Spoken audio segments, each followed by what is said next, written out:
తెలుగు ప్రజల తరఫున, కేంద్ర ప్రభుత్వం తరఫున హృదయపూర్వకమైనటువంటి శుభాకాంక్షలు. ఎందుకంటే తెలుగు సినీ పరిశ్రమలో అక్కినేని నాగేశ్వరరావు గారి తర్వాత మీరు పద్మవిభూషణ్ తీసుకోవడము మాకందరికీ గర్వకారణం. మీ యొక్క 45 ఏళ్ల సినీ జీవితంలో పునాది రాళ్ళు వేసుకుంటూ స్వయం కృషితో ఈరోజు ఎదుగుతూ వస్తున్నారు. ఎంతో కష్టపడి మీరు ఈ స్థాయికి చేరుకున్నటువంటి మీకు ఈరోజు కేంద్ర ప్రభుత్వం పద్మవిభూషణ్తో సన్మానించడము నిజంగా ప్రతి తెలుగు బిడ్డ గర్వపడాల్సినటువంటి అంశం అని నేను భావిస్తా ఉన్నాను. Thank you so much. Padma Vibhushan వచ్చిన ఈ సందర్భంలో మీరు అభినందించడానికి నా స్నేహితుడిగా, చిరకాల మిత్రుడిగా మీరు రావటం అన్నది నాకు చాలా చాలా సంతోషం, మిక్కిలి ఆనందంగా ఉంది. అండ్ మీ ప్రేమని, మీ అభిమానాన్ని ఆస్వాదిస్తున్నాను. Thank you so much. ఢిల్లీలో రాష్ట్రపతి చేతుల మీదుగా తీసుకుంటున్నారు కాబట్టి మేము దానికంటే ముందే మిమ్మల్ని కలవాలి, అభినందించాలనేటువంటి ఆలోచనతో ఈరోజు మీ దగ్గరికి రావడం జరిగింది. మోస్ట్ వెల్కమ్ అండి. దక్షిణ భారతదేశంలో రజనీకాంత్ గారు కానీ మీరు కానీ ఒక మంచి నైతిక విలువలతో కూడినటువంటి నటులుగా మంచి పేరు తెచ్చుకున్నారు. అంతేకాకుండా మన తెలుగు ఇండస్ట్రీస్కి వచ్చినప్పుడు తెలుగు ఇండస్ట్రీలో అప్పుడప్పుడు అనేక రకాల సమస్యలు వస్తుంటాయి, క్రైసిస్ వస్తూ ఉన్నప్పుడు ప్రభుత్వంతో కానీ మీ నటుల మధ్యలో కానీ సినిమా ఇండస్ట్రీ మధ్యలో కానీ వచ్చినప్పుడు సీనియర్ నటుడుగా, మెగాస్టార్గా అందరినీ సమన్వయపరుస్తూ మరి ముందుకు తీసుకెళ్ళేటువంటి వారు. అలాంటి మీరు ఈరోజు మరి పద్మవిభూషణ్ రావడం అనేటువంటిది మరి అందరం సంతోషించాల్సిన అంశం అని నేను భావిస్తా ఉన్నాను. ఈ ఇండస్ట్రీ లేకపోతే మేము లేవండి. మా చదివిన చదువుకు కానీ మన బ్యాక్గ్రౌండ్కి కానీ ఏదో ఒక మారుమూల ఉద్యోగం చూసుకుంటూ ఉండాల్సిన వాళ్ళు ఈ రోజున ఇంత సెలబ్రిటీ స్టేటస్ కానీ ప్రపంచవ్యాప్తంగా ఎక్కడ మన వాళ్ళు ఉన్నా సరే అక్కడ గుర్తింపు కానివ్వండి, ఇవన్నీ రావటం అంటే కనుక కళామ తల్లి, ఆ సినిమా ఇండస్ట్రీ నాకు పెట్టిన భిక్షగా నేను ఫీల్ అవుతుంటాను.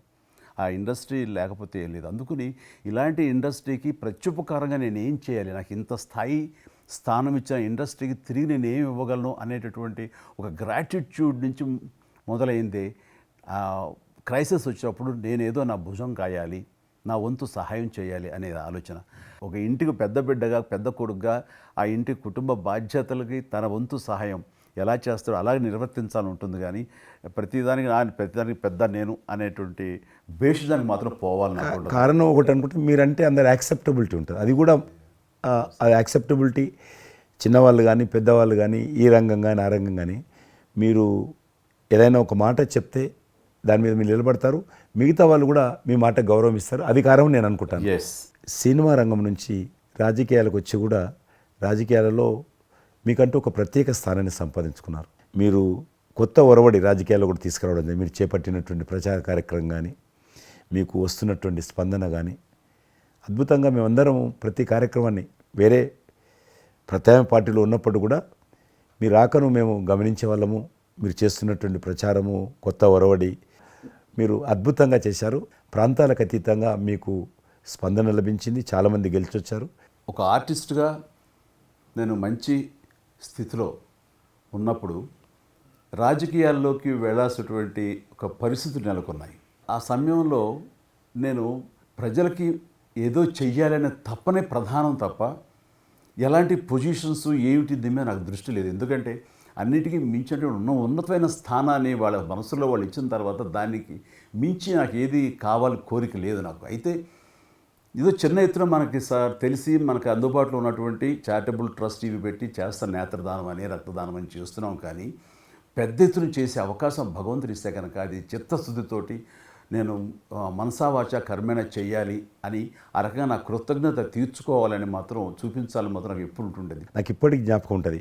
ఇది అంతకుముందు ఒకటే ఉండేది, ఇలాగ పెట్టినప్పుడల్లా ప్రతిసారి మీరే జ్ఞాపకం వస్తారు నాకు. ఎంత కీన్ అబ్జర్వేషన్. రాజకీయంగా ఉన్నప్పుడు మాత్రం నాకు ఎనలేని సంతృప్తి ఎక్కడ లభించిందంటే ముఖ్యంగా ఇప్పుడు తమరు చేస్తున్నటువంటి శాఖ ఉంది కదా టూరిజం, అది నేను మీకంటే కొంచెం ఒక స్టెప్ ముందుగా దాన్ని నేను అవి నిర్వర్తించినప్పుడు ఆ శాఖలో మంత్రిగా నాకు పొందినటువంటి అనుభూతి కానీ లభించిన సంతృప్తి కానీ అంతా ఇంత కాదు. ఆ రకంగా మాత్రం రాజకీయాలకు వస్తే ఇంత చేయొచ్చా అనేది మాత్రం నాకు సుస్పష్టంగా నాకు అనుభవపూర్వకంగా తెలిసొచ్చింది మంత్రిగా ఉన్నప్పుడు టూరిజానికి. అది అలా అలా వెళ్ళి ఆఖరికి ఒక కల్నరీ ఇన్స్టిట్యూట్ అనేది నాకు అవకాశం తిరుపతిలో నేను వెళ్ళాను. అద్భుతమైనటువంటి ఇన్స్టిట్యూట్ అది. అంటే క్షమించాలి, అది ఇనిషియేట్ చేసి తీసుకురావడం వరకు నేను చేసి ఇంకా నేను ప్లానింగ్ అంతా మీరు ఉన్నప్పుడే జరిగింది. అంతా జరిగింది. రాబట్టడానికి ఎంత కృషి చేశానంటే నాకు అంతా ఇంత కాదు, అది మనకు రాకుండా పోయే పరిస్థితులు ఉన్నాయండి. ఆ టైం లోపల ఒక మినిస్టర్నా ఒక సూపర్ స్టార్నా అన్నీ పక్కన పెట్టేసి ఆ ప్లానింగ్ కమిషన్ చైర్మన్ ఉండేవారు మౌంటిక అహ్లూవాలియా, ఆయన దీన్ని వద్దు, మనకి ఇది వైబుల్ కాదు, ఇది ఫీజిబుల్ కాదంటే కనుక కాదని ఆయన గుమ్మదరికి వెళ్ళిపోయి చేతులు కట్టుకుని ఇది ఓకే చేయండి సార్, దీని ఆవశ్యకత అంతా కాదు. ఇండియాలో ఉన్నటువంటి ఎన్ని రకాల స్టేట్స్, ఎన్ని రకాల కల్చర్స్ ఉన్నాయో అన్ని రకాల వంటకాలు ఉండేటటువంటి దేశం మందే. అది నేర్పించే ఒక ఇన్స్టిట్యూషను ఈ రోజున మనకి కావాలి, అదే కల్నరీ ఇన్స్టిట్యూట్. అది మనకు వచ్చింది, దాన్ని మనం నిలబెట్టుకోవాలి. ఇది గొప్ప అవకాశం, ఎంతోమందికి ఉద్యోగం ఇవ్వటమే కాదు, మన కల్చర్ని కూడా మనం నిలబెట్టడం అవుతామంటూ ఆయనతో పోరాడి కన్విన్స్ చేసి ఓకే చేసి ఇక్కడ రాష్ట్ర ప్రభుత్వం ఆ రోజున ఉన్నట్టు రాష్ట్ర ప్రభుత్వం ఒప్పించి రేణుగుంటలో 17 ఎకరాల దాకా చేయించి ఇంకా పెట్టేస్తున్నాం, ఇక మనం స్టోన్ వేస్తున్నాం ఇక్కడ అని అనుకున్న సమయంలో ఈ రాష్ట్ర విభజన సమయంలో నేను రిజిగ్నేషన్ టెండర్ చేసి వచ్చింది. అయితే ఫైల్ సంతకం అన్నీ అయిపోయినాయి. దాని తర్వాత ఇమ్మీడియట్గా వచ్చిన కేంద్ర ప్రభుత్వంగా మీరు దాన్ని ఇంప్లిమెంట్ చేసి ఈరోజు రేణుగుంటలో అది మీరు చాలా అద్భుతంగా ఉన్నదండి. ఇంకా దాన్ని ఈ మధ్యలోనే 2 రోజుల క్రితం ఈ మధ్య నేను మా సెక్రటరీని పంపించాను. మళ్ళీ దాన్ని ఇంకా రిక్రూట్మెంట్ కానీ ఇంకా రీడెవలప్మెంట్ కానీ ఇంకా ఏ రకంగా డెవలప్, ఇప్పుడు ఆల్రెడీ మేము ఎస్వి యూనివర్సిటీతో టైప్ చేసుకుంటున్నాము, టీటీడీ వాళ్ళతో టైప్ చేసుకుంటున్నాము, కొన్ని స్టార్ హోటల్స్తో టైప్ చేసుకుంటున్నాము. ఆ రకంగా ఇంకా మీరు ఏదైతే ఆలోచన ఉండనో మీ ఆలోచన ప్రకారం దాన్ని ముందుకు ముందుకు తీసుకెళ్తాం. మీరు రాజకీయాలు ఉన్నా సినిమా రంగంలో ఉన్నా కూడా కల్మషం లేనటువంటి వ్యక్తి అని నేను భావిస్తాను. ఎవరిని పల్లెత్తు మాట అన్నారు, ఇంట్లో అన్నారు అనుకుంటే బయట అన్నారు అనుకుంటాను. పార్టీ పెట్టినప్పుడు కూడా ఎవరన్నా అక్కడక్కడ రాజకీయంగా అన్నా కానీ మీరు వ్యక్తిగతంగా అందరూ గౌరవిస్తారు ఈరోజు ఏ పార్టీలు ఉన్నప్పుడు కూడా. నేను అది ముందస్తుగా చూసింది మీలో కిషన్ రెడ్డి గారు. మిమ్మల్ని మనస్ఫూర్తిగా చెప్తున్నాను, అసెంబ్లీలోకి నేను అడుగుపెట్టినప్పుడు నేను కొత్తవాడిని. నా వెనకాల ఆల్రెడీ ఒకసారి ఎమ్మెల్యేగా చేసి రెండోసారి ఎమ్మెల్యేగా ఉన్న కిషన్ రెడ్డి గారు నా పక్క సీట్లో ఉండేవారు. ఇటు పక్క ఇంకొకరు జయప్రకాష్ నారాయణ గారు, ఆయన ఇటు పక్క చంద్రబాబు నాయుడు గారు, మరో పక్కేమో వైఎస్ఆర్, అందరూ ఉండేవాళ్ళు. వీళ్ళందరూ మాట్లాడుతుంటే, వీళ్ళందరూ రాజకీయ ఉద్దండులు మాట్లాడుతుంటే అందరూ చూస్తుండేవాడిని. అక్కడ నాకు వచ్చిన షాక్ ఏంటంటే, ఫస్ట్ ఒకళ్ళు దుయ్యబెట్టుకుంటూ తిట్టుకుంటూ అసలు దుర్భాషలు ఆడుకుంటూ కొట్లాడుకునే పరిస్థితి దాకా వస్తూ ఇక ఫినిష్ అయిపోయింది, ఇంకా ఒకళ్ళొకళ్ళు మాట్లాడుకోరు, ఇంకా వీళ్ళు దీర్ఘకాల శత్రువులు వీళ్ళు ఇంకా అనే ఫీలింగ్ వచ్చింది. ఇలా ఉంటుందా అనేది. బట్ దానికి విరుద్ధంగా నేను అసెంబ్లీ అయిపోగానే కారులో నడుచుకెళ్తుంటే ఎవరైతే ఇద్దరు తిట్టుకున్నారో ఒకరొకరు దూషించుకున్నారో వాళ్ళు భుజమే చేసిన ఏంది భయ్యా నువ్వు అలా నువ్వు అనలేదు భయ్యా, అరే నా నాయకుడు చూస్తున్నారా అనకపోతే బాగుంటుందని ఇట్లా అంటుంటే నాకు షాక్ తిన్నాను, చాలా ఆశ్చర్యపోయేవాడిని. ఇదేంటి ఇలా ఉంటుందా?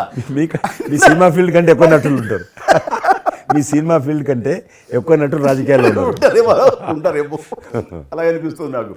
అక్కడ అలాంటి పరిస్థితుల్లో ఒక నిబద్ధతతోటి ఇష్యూ బేస్డ్గా మాట్లాడుతూ తను అనుకున్నవి నిర్దిష్టంగా చెప్పగలిగేటటువంటి నాయకుల్లో మిమ్మల్ని అబ్జర్వ్ చేశాను. అది మీరు ఎక్కడ ఎవరిని దుర్భాషలాట నేను చూడలేదు, ఎవరిని పౌరుషంగా మాట్లాడటం చూడలేదు, ఎవరిని ఎద్దేవా చేయడం రెడిక్యూల్ చేయడం నేను చూడలేదు.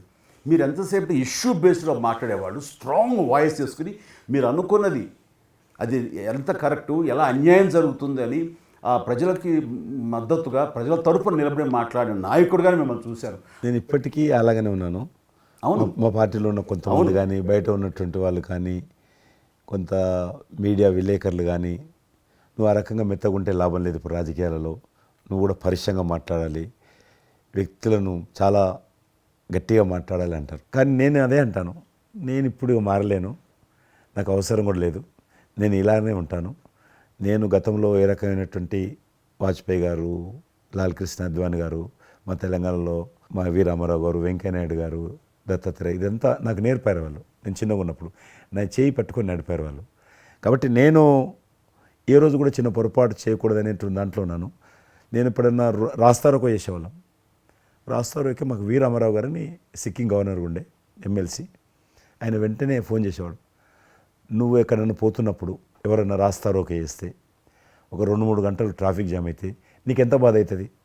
కాబట్టి నువ్వు రాజకీయ నాయకుడు అయినంత మాత్రాన రోడ్డు ఆపేసి ప్రజలను ఇబ్బంది పెడితే ప్రజలకు మేలు చేయాలనుకుంటున్నావా, ప్రజలు ఇబ్బంది పెట్టాలనుకుంటున్నావా, ఈ రకంగా ప్రశ్నించేవాడు. నేను ఎవరైనా ముఖ్యమంత్రులది దిష్టిబొమ్మ తగలబెడితే ముఖ్యమంత్రి తగలబెట్టొద్దు, కావాలంటే గవర్నమెంట్ తగలబెట్టు. వ్యక్తి ఆ రకం చిన్న చిన్న విషయాలు నాకు ఫ్యాంటాస్టిక్ సార్. ఈ రోజుల్లో ఎంతమంది ఇలా ఆలోచించే నాయకులు ఉన్నారు, ఎంతమంది స్టేట్స్మెన్లు ఈ రకమైన సలహా ఆ తర్వాత వచ్చే యంగ్ నాయకులకి సలహా ఇచ్చేవాళ్ళు ఉన్నారు. అవన్నీ కరువడిపోతున్నాయి. ఇవన్నీ కూడా చరిత్రలో జరిగేవంట అనే స్థితిలాగా ఉంది మీలాంటి వాళ్ళు లేకపోతే కనుక. ఈరోజు మనము స్వాతంత్రం వచ్చి 75 సంవత్సరాలైంది. ఈ 75 సంవత్సరాల్లో మనం అనేక రకాలుగా అభివృద్ధి చేసుకున్నాము, ప్రాజెక్టులు కట్టుకున్నాము, ముందుకెళ్ళాము, కొంత మెరుగైనటువంటి పరిస్థితి వచ్చింది. కానీ మన తర్వాత వచ్చినటువంటి స్వాతంత్రం వచ్చినటువంటి దేశాలు కూడా డెవలప్డ్ కంట్రీగా ఎమర్జ్ అయినాయి.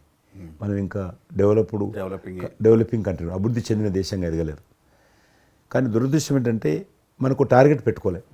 ఎప్పటి లోపల మనం లక్ష్యం చేరుకుందాం అనేది ఎక్కడ కూడా పెట్టుకోలేదు. ఇంకో 75 సంవత్సరాల తర్వాత ఇట్లనే ఉన్నాం అనుకో, ఇంకో 75 సంవత్సరాల తర్వాత కూడా వెనక తిరిగి చూస్తే మనం డెవలపింగ్ కంట్రీగా ఎమర్జ్ కాము. అందుకే ఈ మధ్యలో మన ప్రభుత్వము, కేంద్ర ప్రభుత్వము ఒక టార్గెట్ పెట్టుకుంది. ఇప్పుడు కమింగ్ 25 ఇయర్స్ ప్రపంచంలో అత్యధికమైనటువంటి యూత్ పాపులేషన్ ఇండియాలో ఉంటుంది. కాబట్టి ఈ 25 ఇయర్స్ అమృతకాలం అంటారు దీన్ని. ఎగ్జాక్ట్లీ. ప్రధానమంత్రి కూడా అప్పుడప్పుడు అంటుంటారు ఇది అమృతకాలం. కాబట్టి ఈ 25 ఇయర్స్ మన యూత్ కానీ ప్రతి ఒక్క ఫీల్డ్ కానీ మనము ఇప్పుడు సినిమా ఫీల్డ్ అందుకు సినిమా ఫీల్డ్ 2047లో ఏ రకంగా ఉండాలి, ప్రపంచాన్ని ఏ రకంగా డామినేట్ చేయాలి, అగ్రికల్చర్ ఏ రకంగా డామినేట్ చేయాలి, ఇండస్ట్రీ ఏ రకంగా డామినేట్ చేయాలి, ఎన్జిఓస్ ఏ రకంగా పనిచేయాలి, ఆర్థిక వ్యవస్థ ఏ రకంగా ఉండాలి, ఆ రకంగా ఎవరికి వారు 140 కోట్ల మంది మనం అనుకొని 2047 లోపల 100 సంవత్సరాల స్వాతంత్ర పండుగ జరుపుకుంటాము. ఆ రోజుకు మనం అభివృద్ధి చెందిన దేశంగా ఎదగాలి. ఇంకొక మాట అంటారు ప్రధానమంత్రి గారు, అప్పుడు ఏ పార్టీ ఉంటుందో అధికారం మనకు అనవసరం. అప్పుడు ఎర్రకోట నుంచి ఏ ప్రధానమంత్రి ఏ వ్యక్తి జాతీయ పతాకం ఆవిష్కరిస్తారో మనకు సంబంధం లేదు, ఎవరైనా ప్రజలు అనుకుంటారు. కానీ ఆ రోజుకు మన దేశం ప్రపంచంలో డెవలప్డ్ కంట్రీ స్థాయికి ఎదిగి 3, 4, 5 ఉంటే అట్లో మన దేశం ఉండాలి అనేది అని ఈరోజు మనం అందరం ఒక లక్ష్యంగా పెట్టుకొని ముందుకెళ్తే యూత్ ఏదైతే అంటున్నారో మీరు, ఆ యూత్ కూడా మరి వాళ్ళ జీవితం సాఫల్యం చెందినట్టు అవుతుంది.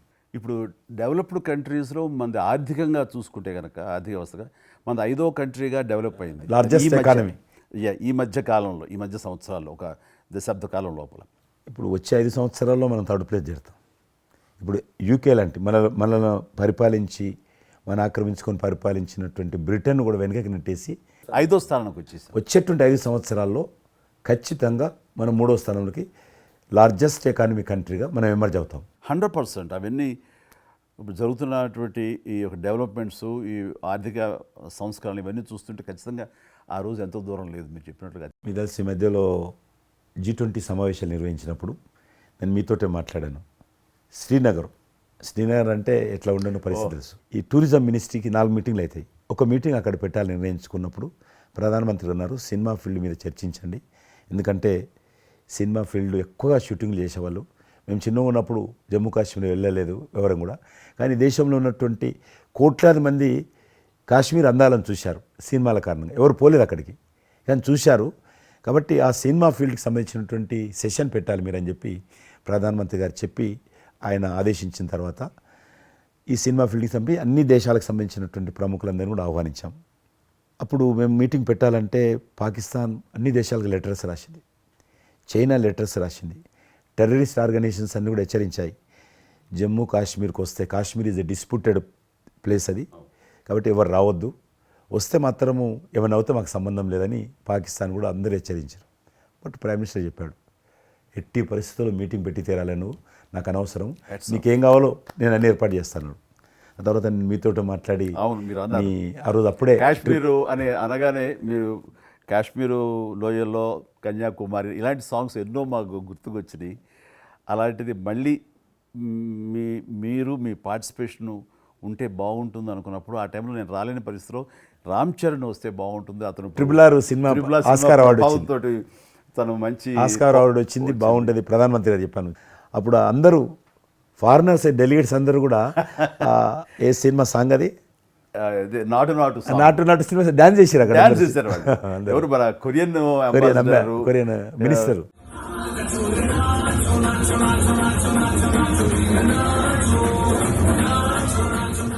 అలాగే ఇంకొక జర్మన్ లే- అంబాసిడర్స్ చాలా మంది కింద మీరు చూసింది కొద్దిమందిని కింద చాలా మంది చేశారు పాట పెట్టి చేసినప్పుడు. సో ఇప్పుడు మీకు మనవి చేస్తున్నాను, లాస్ట్ 2023లో ఇప్పుడు ఆ ఆర్టికల్ 370 తెలిగించిన తర్వాత 23 కానీ 22 కానీ ఆల్మోస్ట్ మోర్ దెన్ 300 పిక్చర్స్ అవి మరి ఓటీటీ సినిమాలు కావచ్చు, టీవీ సీరియల్స్ కావచ్చు, మన సినిమాలు కావచ్చు, కొన్ని బయట దేశాలకు సంబంధించినటువంటి సినిమాలు కూడా ఆల్మోస్ట్ 300 పిక్చర్స్ షూటింగ్ జరిగాయి అక్కడ లాస్ట్ 2 ఇయర్స్లో. మళ్ళీ తిరిగి మీ ప్రభావంతో ఆయన నరేంద్ర మోడీ గారి చొరవతోటి ఇలాగా G20 కల్చర్ ముఖ్యంగా టూరిజం సంబంధించి సినిమాలను ఎంకరేజ్ చేస్తూ మీరు తీసుకున్న చొరవ, అందులో రామ్ చరణ్కి మీరు ఇచ్చేటువంటి ప్రాధాన్యత ఇవన్నీ కలిపినప్పుడు ఫస్ట్ నా వైఫ్ తన ఫ్రెండ్స్ తోటి ఎక్కడికి వెళదాం ఈ హాలిడే అంటే వాళ్ళ ఫ్రెండ్స్ అందరూ కలిపి కాశ్మీర్కి వెళ్ళారు. అన్నిటికీ మించి మన భారత జాతీయ జెండా రెపరెపలాడు. ఆడుతున్నారు. మీకు తెలుసలేదు, మా పార్టీ తరఫున మాకు మురళీ మనోహర్ జోషి గారు ఉండేవారు, పార్టీ అధ్యక్షుడు అద్వానీ గారి తర్వాత. ఆయన కన్యాకుమారి నుంచి కాశ్మీర్ వరకు యాత్ర తీశాం మేము. ఏంటో తెలుసా డిమాండ్, అక్కడ శ్రీనగర్లో జాతీయ పతాకం ఎగరడం, దానికోసం ఉద్యమం, చూడండి ఒక జెండా ఎగరడం కోసం. ఆడికి మిలిటరీ మధ్యలో పోలీస్ ఫైరింగ్ల మధ్యలో ఒక జెండా, మేము జమ్మూ కాశ్మీర్ కానీ ఆపేశారు మమ్మల్ని. అక్కడ నుంచి మిలిటరీ విమానంలో తీసుకుపోయి ఆయన ఒక్కరిని అక్కడ జెండా ఎగిరినట్టు చేసి మనం తీసుకొచ్చారు. దల్ లేక్ అని ఉంది అక్కడ, Dal Lake, yes. ఉన్నది కదా. మొన్న 15th ఆగస్ట్, ఇంతకుముందు 15th ఆగస్ట్ ఏదైతే మనము 70 సంవత్సరాల పండుగ జరుపుకున్నాము, 50,000 మంది అమ్మాయిలు అబ్బాయిలు స్కూల్ పిల్లలు అందరూ చేతులలో 3 రంగుల పతాకాలు పట్టుకొని దల్ లేక్ చుట్టూ ఊరేగింపు చేశారు. శభాష్. అది మార్పు. ఎస్. ఇంకొకటి నాకు సంతోషం ఏంటంటే, మీరు రాజకీయాలకు రాకముందే మీకంటూ ఒక ప్రత్యేక స్థానం సర్వీస్ యాక్టివిటీలో చిరంజీవి చారిటబుల్ ట్రస్ట్ చాలా పెద్ద ఎత్తున చేయడం అనేటువంటిది నిజంగా అది చాలామందికి ఆదర్శమైంది. మిమ్మల్ని చూసిన తర్వాత చిరంజీవి గారు పెట్టిన అంత పెద్ద నటు పెట్టడం మనం చేయకూడదని వాళ్ళ స్థాయిలో పెట్టినటువంటి చాలా సంస్థలు మీ నుంచి స్ఫూర్తి తీసుకొని పెట్టారనేది నాకు తెలిసిన వాళ్ళు కూడా చాలామంది చెప్పారు. కాబట్టి అది గొప్ప విషయం. మీకు ఎందుకు వచ్చిన ఐడియా? అది ఏదైనా సరే ముందు మన మనసులో తిరిగి ప్రత్యుపకారంగా ఏదైనా చెయ్యాలి అనే భావం ఒకటి ఉంటేనండి అవకాశాలు ఎదురుగా ఉంటాయండి మన ఎదురుగా. అలా చూసేటప్పుడు ఆ టైంలో రక్తం దొరకక చనిపోయే వాళ్ళు చాలామంది ఉన్నారు. వారి గర్భస్రావంతో, డెలివరీ సమయంలో, యాక్సిడెంట్ సమయంలో కొంతమంది క్షతగాతులు, అట్లాగా లుకేమియా కానివ్వండి, క్యాన్సర్ కానివ్వండి, ఇలాంటివి తలసేమియా కానివ్వండి, ఇలాంటి చాలామంది ఉన్నారు. ఇంతమంది జనాభా ఉన్న ఈ దేశంలో రక్తం ఇచ్చేవాళ్ళు లేకుండా పోయారు. ఎందుకంటే రక్తం అనేది ల్యాబుల్లో తయారు చేసేది కాదు, ఒక మనిషి మరొక మనిషికి దానం ఇస్తేనే జరిగేది. సో ఆ మాత్రం ఆల్టర్నేటివ్ లేదు, లేదు, ప్రత్యామ్నాయం లేదు. సో ఇది కేవలం మంచి మనసుతోటి ఉండేవాళ్ళు ఇచ్చేదే. వాళ్ళు మోటివేట్ చేయాలంటూ నేను ఏం చేస్తానంటే నా ఫ్యాన్స్ని ఫస్ట్ మోటివేట్ చేద్దామని దీని ఆవశ్యకత చెప్పడం కోసంగా షార్ట్ ఫిల్మ్స్ కానివ్వండి ఎక్కడ పెడితే అక్కడ నేను ఇవ్వటం మొదలుపెట్టేసరికి ఈ రోజున రక్తం ఇవ్వటం కోసంగా ముమ్మరంగా ముందుకు రాగలుగుతున్నారు అంటే దాన్ని ఇనిషియేట్ చేసింది, దానికి ముందస్తుగా దాన్ని మోటివేట్ చేసింది నేను అని చెప్పుకోవడానికి నాకు గొప్ప విషయం అండి. కానీ మీరు ఒక ఉద్యమంలాగా తయారు చేశారు దాన్ని, ఒక మూమెంట్ లాగా తయారు చేసి మిషన్. Hats off to my fans and motivate అయిన ధర్మాత్ములు, మంచి మనసు ఉన్న వాళ్ళు ఎంతోమంది ముందుకు వచ్చారు. వాళ్ళందరికీ కూడా ఈ సందర్భంగా చేతులెత్తి నమస్కరిస్తాను. ఇక్కడ మీ గురించి నేను ఇంకోటి విన్నాను, మీరు ఏదైతే నా సేవా కార్యక్రమాల గురించి మీరు ప్రస్తావించారో అదే సమయంలో నేను కోవిడ్లో కూడా నేను కొంచెం యాక్టివ్గా ఉండి మా కార్మికులకి సంబంధించి 3 నెలల పాటు 4 నెలల పాటు నా మిత్రుల సహకారంతో నేను కొంత అమౌంట్ తోటి సినిమా ఫీల్డ్లో పనిచేస్తున్నటువంటి బాయ్, ఆఫీస్ బాయ్ నుంచి మొదలు పెడితే టెక్నీషియన్స్ వరకు కూడా మీరు చాలా పెద్ద ఎత్తున 14,000 మందికి నేను గ్రాసరీస్ ఇవ్వగలిగాను వాళ్ళకి బయటికి రాని పరిస్థితిలో. బట్ అదే పరిస్థితిలో మీరు దేశవ్యాప్తంగా మీరు ముఖ్యం ఇక్కడ మన రాష్ట్రానికి సంబంధించి తెలంగాణలో మీరు ఫ్రంట్ లైన్లో ఉండి ప్రతి వాళ్ళని పరామర్శిస్తూ ప్రతి హాస్పిటల్కి వెళుతూ ఎవరైతే ఆ రోజున ఫ్రంట్ లైన్ హీరోస్ ఉన్నారో వాళ్ళందరినీ పరామర్శిస్తూ మీరు అద్భుతంగా పెద్ద ఎత్తున చేశారు. అదే కాకుండా మన ఇండియా లెవెల్లో మీరు corona command control room, corona command control room మీకు మీ ఆధ్వర్యంలో జరిగింది. అప్పుడు మీరు చేసిన సేవల గురించి దేశం ప్రస్తావించారు. అంటే అప్పుడు నోడల్ మినిస్ట్రీ హోమ్ మినిస్ట్రీ ఉండింది. ఏమైనా డైరెక్షన్స్ దేశానికి ఇవ్వాలన్నా, రాష్ట్ర ప్రభుత్వాలకు ఇవ్వాలన్నా, లాక్డౌన్ ఎక్కడ పెట్టాలి, ఎక్కడ పెట్టకూడదు, ఎప్పుడు పెట్టాలా, లాక్డౌన్లో ఏ స్థాయికి వెళ్ళాలా అన్నీ కూడా హోమ్ మినిస్ట్రీ ఇచ్చేది. నేను అప్పుడు హోమ్ మినిస్ట్రీలో ఉన్నాను. ప్రజలకు రోజువారీ అవసరమైనటువంటి 24 మినిస్ట్రీస్ ముగ్గురు జాయింట్ సెక్రటరీస్ ఒక్కొక్క మినిస్ట్రీ నుంచి 8 గంటల చొప్పున హోల్ నైట్ టు డే 24/7. 24/7 ఆ బ్యాచ్ కరోనా కంట్రోల్ రూమ్లో కూర్చోవాలి. ఆ రకం కూర్చున్నప్పుడు దానికి యాజ్ ఎ మినిస్టర్గా నన్ను ఇన్ఛార్జ్ పెట్టారు ప్రధానమంత్రి గారు, అమిత్ షా గారు. చాలా అద్భుతంగా నేను కూడా ఆల్మోస్ట్ 1.5 మంత్ ఆఫీసులోనే పడుకున్నాను. మిలిటరీ విమానాలలో ఆక్సిజన్ పంపించాను, మీకు తెలుసు మిలిటరీ విమానాలు. చాలా ఒక ఒక విమానం ఢిల్లీ నుంచి ఆక్సిజన్ తీసుకొని వస్తే గ్రీన్ ఛానల్ ద్వారా హైదరాబాద్ సికింద్రాబాద్ స్టేషన్ వచ్చేంత వరకు కూడా ఎక్కడ ఆగకపోయేది. అంత నెట్వర్క్ గ్రీన్ ఛానల్ అంటారు. ఆ రకంగా విమానాల ద్వారా నేను గాంధీ హాస్పిటల్కి ఆల్మోస్ట్ 12 సార్లు పోయాను లోపలికి. ఎవరైతే వెంటిలేటర్ మీద పేషెంట్స్ ఉంటారో నేను బుక్ ఒకటి ప్రింట్ చేశాను. వెంటిలేటర్ మీద పేషెంట్ దగ్గరికి వెళ్ళి దగ్గరగా మాట్లాడాను. దేవుడి మీద భారం ఇచ్చి తిరిగాను. ఆ రకంగా ఎందుకు వెళ్ళానంటే ఏదో పబ్లిసిటీ కోసం కాదు. డాక్టర్లు పనిచేస్తున్నారు, ఆడ నర్సులు పనిచేస్తున్నారు, మోరల్ సపోర్ట్ ఇవ్వడం కోసం. ఆడ శానిటేషన్ సిబ్బంది పనిచేస్తారు, క్లీన్ చేయడం. వాళ్ళు పనిచేస్తున్నప్పుడు మనం వాళ్ళని గాలికి వదిలేసి మీరు పని చేయండి, మేము రాజకీయ నాయకులము, మేము ఇళ్ళల్లో ఉంటాము, మేము రాము అని కూడా దాన్ని బట్టి నేను లోకల్గా ప్రజాప్రతినిధిని, ఎంపీని అని చెప్పి మా ఇంట్లో భయపడుతున్నా, అందరూ భయపడుతున్నా. ప్రెస్ వాళ్ళందరూ వచ్చేవాళ్ళు. ప్రెస్ వాళ్ళందరినీ గేట్ కాడ బయట మెయిన్ గేట్ కాడ ఆపాడు. ఇక నేను పోయేవాడిని, మొత్తం చూసేవాడిని. ఆ సూపరింటెండెంట్ కూడా నాతో పాటు లోపలికి వచ్చేవాడు ధైర్యం చేసి నేను వెళ్ళినప్పుడు. ఆ రకంగా పూజారులు ఉంటారు దేవాలయాలలో. పూజారులు కూడా చాలా పేదవాళ్ళు ఉంటారు, మీకు తెలుసు. వాళ్ళకు దేవాలయాన్ని క్లోజ్ అయినాయి కదా. ఆ టైంలో పూజారులు అందరికీ గ్రాసరీస్ పంపించడము, మీలాంటి వాళ్ళ దగ్గర పెద్దవాళ్ళ దగ్గర సాయం తీసుకొని మా కార్యకర్తలకు పంపించడము, పోలీస్ స్టేషన్లో పోలీసుకు పంపించడము, హోంగార్డ్స్ పంపించడము. ఈ రకంగా నేను కూడా కొద్దిగా గొప్ప చేశాను. ఇక్కడ మా వాళ్ళతోటి కలిసి నా కాన్స్టిట్యున్సీ చూసి ఈవెన్ నా పార్టీలో ఉన్నటువంటి నాకు పనిచేసినటువంటి పేద కుటుంబాల కార్యకర్తలకు కూడా గ్రాసరీస్ పంపించాను నేను. ఆ రకంగా కూడా వర్కౌట్ చేశాను. మీ కుటుంబంలో కూడా చాలామంది మీకు బంధువులు సినిమాలు వచ్చారు. అందులో ఇద్దరు ప్రముఖంగా మీ అబ్బాయి చరణ్ గారు కావచ్చు, మీ సోదరుడు పవన్ కళ్యాణ్ గారు కావచ్చు. వాళ్ళిద్దరిట్లో మీకు నచ్చిన సినిమా ఏముంటుంది? పవన్ కళ్యాణ్ సినిమాల్లో నాకు తొలి ప్రేమ ఒకటి చాలా ఇష్టం, బద్రీ ఇష్టం, అలాగే జల్సా అనే ఇంకో సినిమా, అత్తారింటికి దారేదైతే చాలా నేను చూశాను అది. అవి తను చేసినవి సినిమాలైనా అన్నీ కూడాను అద్భుతమైన సినిమాలే, 1-2 తప్ప. అండ్ చరణ్ రెండో సినిమా మగధీర నభూత నా భవిష్యత్. మీరు అసెంబ్లీలో నాకు వచ్చి చెప్పారు, ఏది మొగధీర రిలీజ్ అయిన రోజు ఉన్నారు మీరు, జ్ఞాపకం ఉందో లేదో మీకు? కరెక్టే కదా, మీరు షేర్ చేశారు.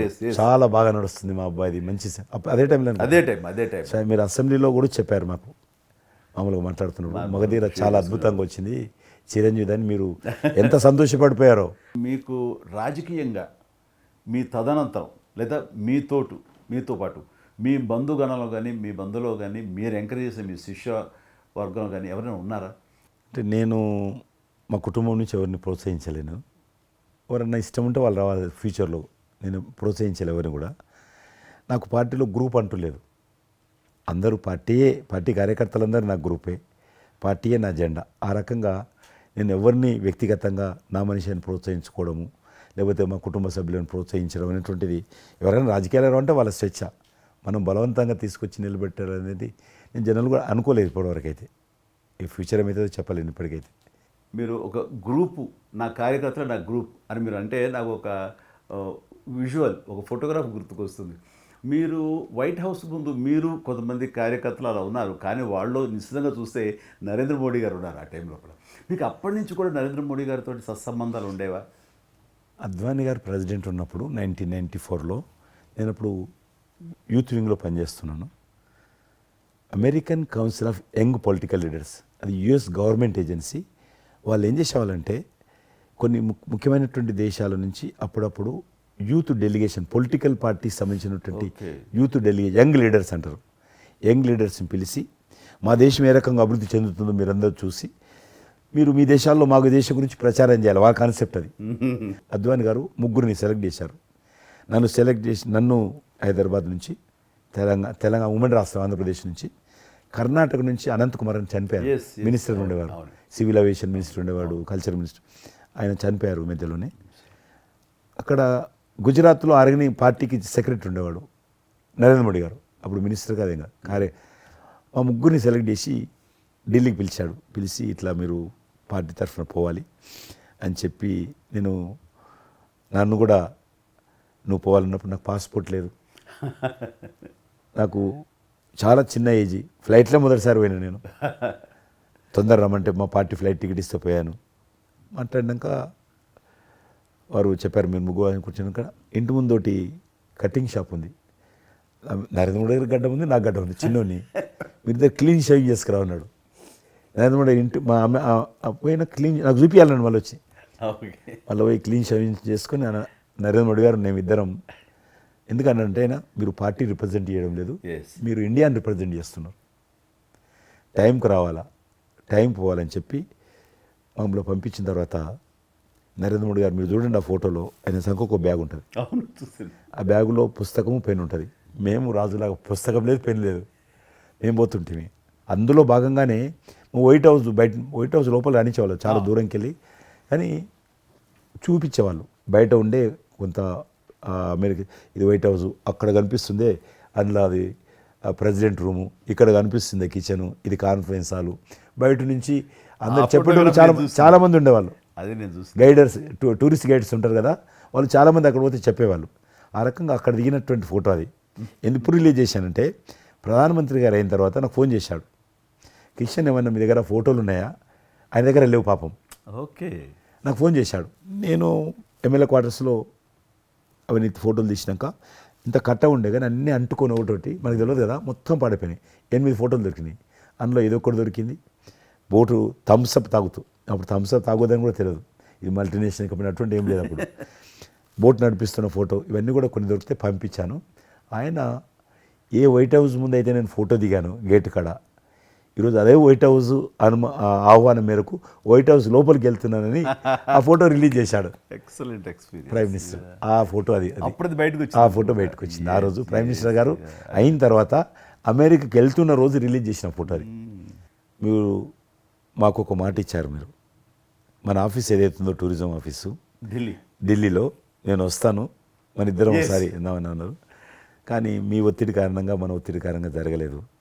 ఇంకా అది రేపు ఎలక్షన్స్ తర్వాత మళ్ళీ అది చెప్పలేము కాబట్టి అది నేను చెప్తున్నాను, మీరు అక్కడే ఉంటాను, వస్తాను. అది కాకుండా మీరు నాకు ఇంకా జ్ఞాపకం, ఆఫీస్లో ఉన్నప్పుడు నాకు గర్వం ఫీల్ అవుతాను. ఎందుకంటే మీరు పెట్టిపోయినటువంటి ఫోటోలు, ఇండియాకి సంబంధించినటువంటి టూరిజం డెస్టినేషన్ యొక్క ఫోటోస్ ఏవైతున్నాయో అవి ఇంకా ఆ రకంగానే ఉన్నాయి. నేను అడిగిన ఎవరు పెట్టారంటే చిరంజీవి గారు పెట్టారంటారు. డ్రైవర్ కూడా మీకైతే డ్రైవర్ ఉండను, అతను ఇప్పుడు నా దగ్గర ఉన్నాడు, రణధీర్. మీకు చెప్తుంటాడు, సార్ మై చిరంజీవి సాబ్ కా భీ మై సాబ్ డ్రైవర్, మై చలాయితా ఉనకా గాడి ఢిల్లీ మే, అది ఆప్కు మే చలా రూమ్ సాప్ అంటాడు. ఇంకా ఉన్నాడు పాపం. చాలా సీనియర్ అండి అతను, చాలా మంచి. మన ఉమ్మడి ఆంధ్రప్రదేశ్ ఉన్నప్పుడు మనం ఇండియాలోనే మనమే ఆరోగ్యశ్రీని ప్రారంభించామన్నది నాకు తెలిసినటువంటి వాస్తవం. ఆ తర్వాత మిగతా రాష్ట్రాలు కూడా వ్యాపించింది అనేది చాలా ఇది.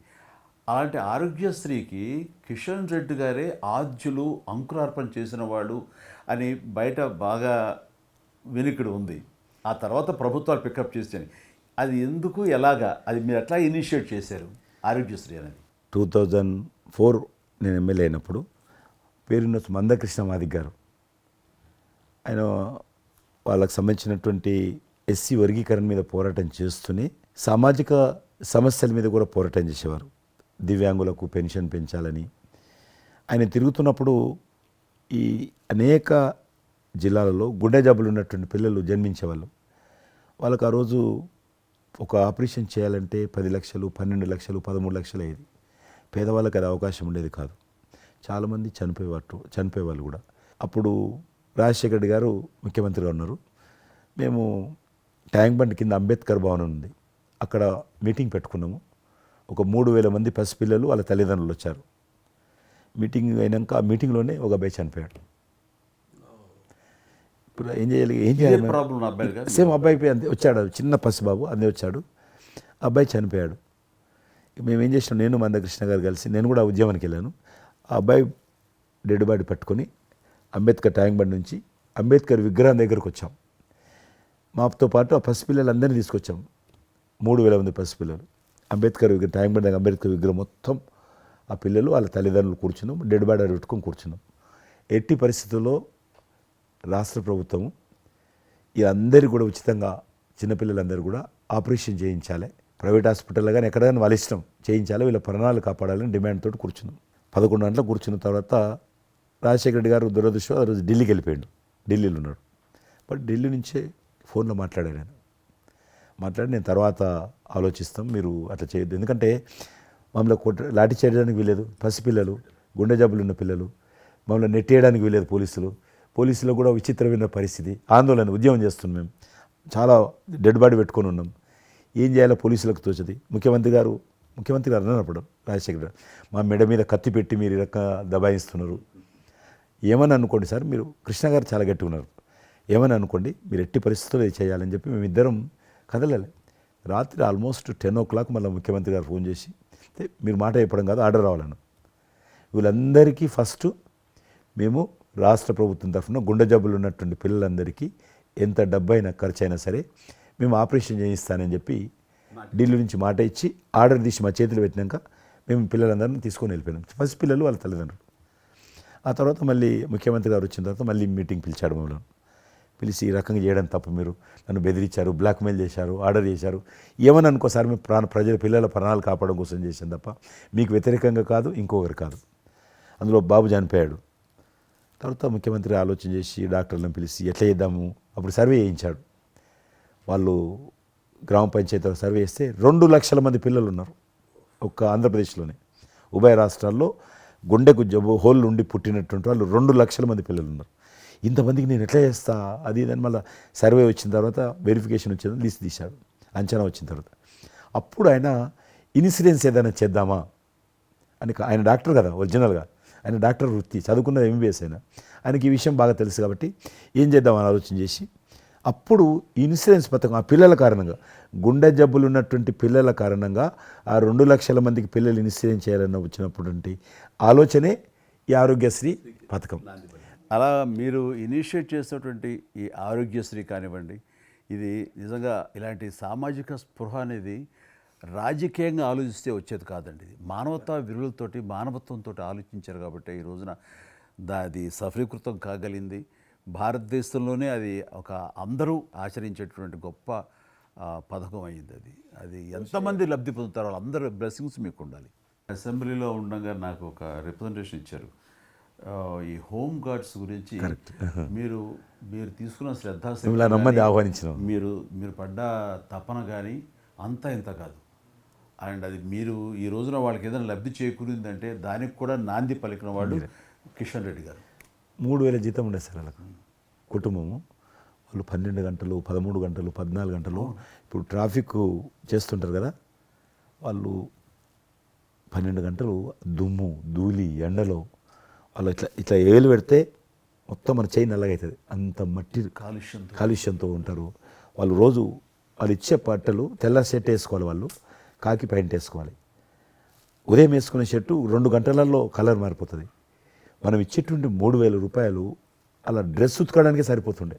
అందుకే కిషన్ రెడ్డి గారు మీరంటే ఎంత గౌరవం అంటే, మీరు రాజకీయ లబ్ధి గురించి ఎప్పుడు చూసేవాళ్ళు కాదు, మీ కాన్స్టిట్యున్సీకే పరిమితమైన మీరు ఎప్పుడు కాదు, విస్తృతంగా అందరికీ లబ్ధి చేకూరే విధంగా తీసుకున్నారు. కాబట్టి అలాంటి మీకు ఆ బలం, మీ వాయిస్కి ఆ స్ట్రెంగ్త్ అలాగా, ఎందుకంటే మీ ఆశయంలో ప్యూరిటీ ఉంది, మీ ఆశయంలో చిత్తశుద్ధి ఉంది మీ ఆచరణలో.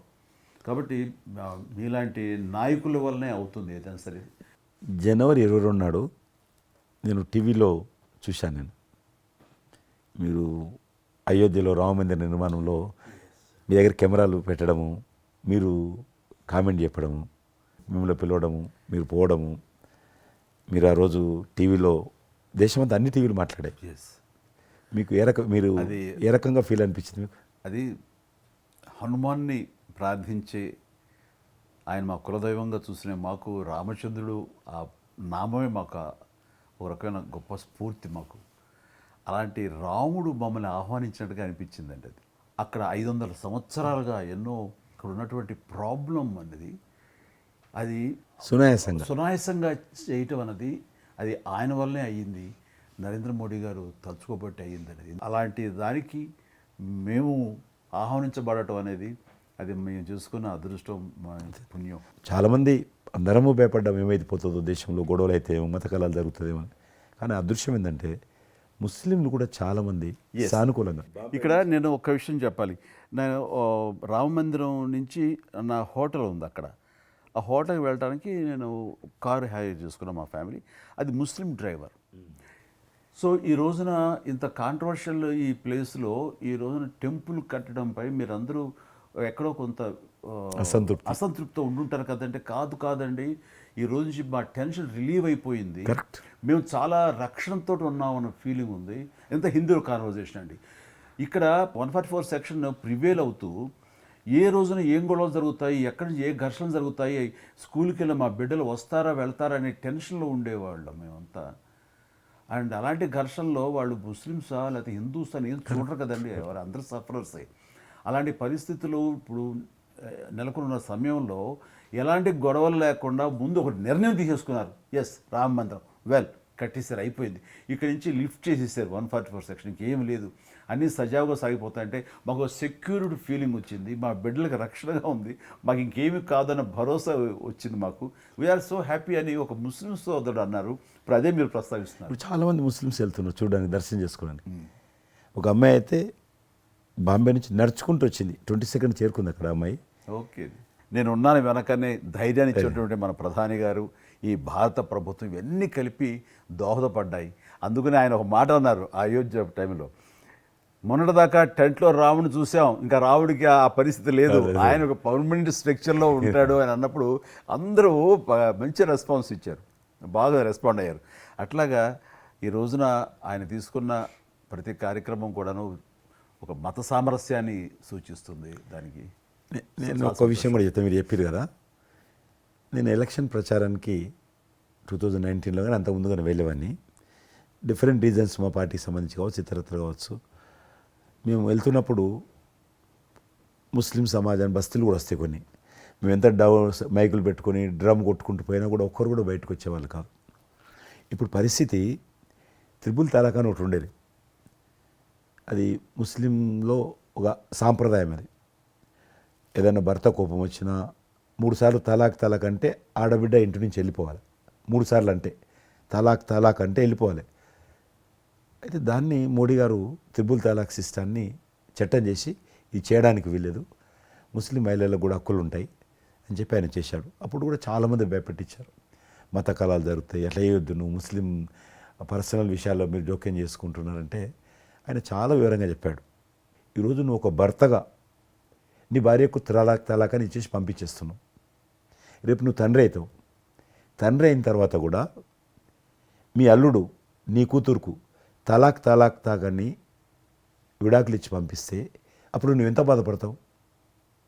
కాబట్టి ఏ తండ్రి అయినా సరే అట్లా ఉంటుంది. కాబట్టి ఇది ఈ రకమైనటువంటి ఉండకూడదని చెప్పి ఆయన త్రిపుల్ తలాక్ రద్దు చేస్తే, నేను ప్రచారానికి వెళ్తున్నప్పుడు అంతకుముందు బయటకు వచ్చేవాళ్ళు కాదు. ఉదాహరణకు నేను ఇట్లా పోతున్నాను అనుకోని, రోడ్డు రథం మీద నేను పోతుంటే ఇటు సైడ్ నుంచి ఒక ముస్లిం అలా భార్యను కూర్చొని పెట్టుకొని మోటార్ సైకిల్ మీద నడుపుకుంటూ వచ్చేవాడు. ఇప్పుడు ఏం చేస్తున్నట్టు భర్తకు చూడకుండా వెనుకున్నటువంటి భార్య పరద లేపి ఇట్లా నాకు ఊపుతున్నచ్చి, ఇది నేనే సాక్ష్యం. అంత మార్పు వచ్చింది.